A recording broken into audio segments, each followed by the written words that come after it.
This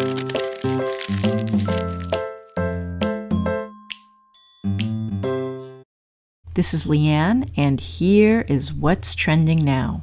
Slate.com posted an article on what a disaster Microsoft is today. Now, they're talking about something specific, and they're actually referring to Steve Ballmer stepping down as CEO of Microsoft. Now, why did he step down? Well, apparently they think the board of directors actually pushed him out, and they attribute it to these photos.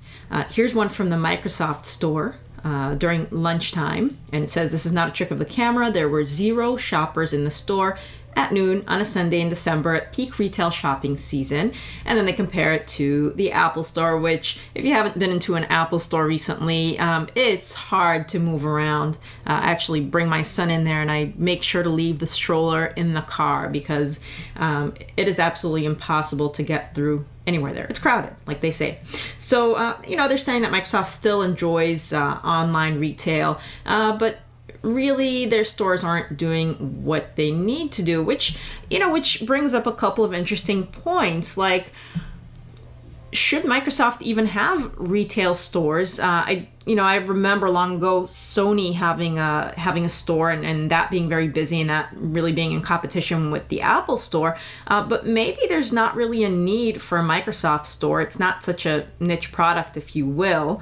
They do have their products pretty much everywhere else. And here's my other thought is very interesting. Did Apple win the war versus Microsoft? Is this, I think most people still have PCs in their homes versus Macs, but is there something going on? Is there a shift in the marketplace to where more people, maybe because of the iPhone's ubiquity, are more people moving to Apple now these days? And here's my other thought. Since the departure of Steve Jobs, perhaps Apple's no longer seen as some crazy company, but something that's more of a mainstay. Well, those are my thoughts. I'll be curious to hear your thoughts, which you can post below this video. For more trends, visit newstrendingnow.net and be sure to click on the link below this video to learn how I make money simply by sharing the news on the web, and how you can too in 3 simple steps.